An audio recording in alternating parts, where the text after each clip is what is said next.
Hai semuanya, kali ini kita akan membahas salah satu konsep penting dalam ekonomi makro, yaitu analisis kurva ISLM.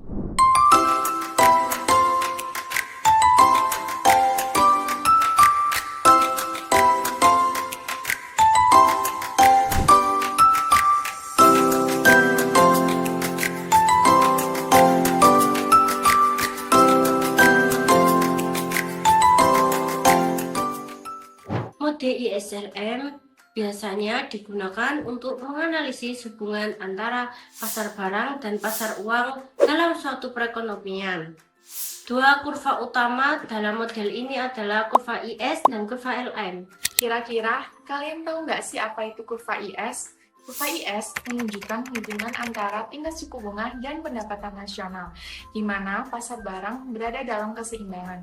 Kata IS sendiri berasal dari investment saving atau biasa disebut investasi tabungan. Semakin tinggi tingkat suku bunga, semakin turun investasi, sehingga output dan pendapatan juga ikut menurun. Karena itu, kurva IS juga ikut menurun. Contoh kasus pada materi ini adalah misal pemerintah menaikkan belanja, otomatis permintaan barang ikut naik, menyebabkan kurva IS bergeser ke kanan dan titik keseimbangan baru tercipta pada pendapatan dan suku bunga yang lebih tinggi.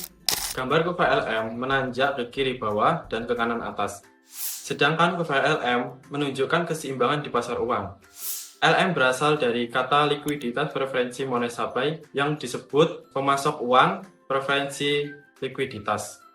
Semakin tinggi pendapatan, permintaan uang meningkat. Dan ini mendorong suku bunga naik.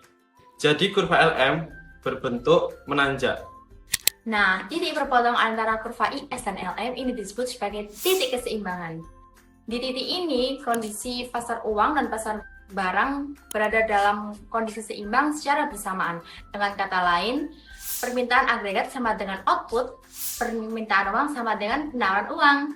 Apa sih yang memengaruhi pergeseran itu? Misal, kalau terjadi perubahan kebijakan, maka kurva bisa bergeser. Contohnya, pemerintah menambah pengeluaran, maka kurva IS bergeser ke kanan. Yang kedua, bank sentral menambah jumlah uang beredar, maka kurva LM bergeser ke kanan. Jadi melalui model ISLM kita bisa melihat bagaimana pasar barang dan pasar uang saling berinteraksi. Titik keseimbangan ISLM membantu kita memahami efek dari kebijakan ekonomi terhadap suku bunga dan pendapatan nasional. Sekian video kali ini, semoga kalian makin paham ya mengenai titik keseimbangan dalam analisis ISLM. Jangan lupa like dan komen ya. Sampai jumpa di video berikutnya.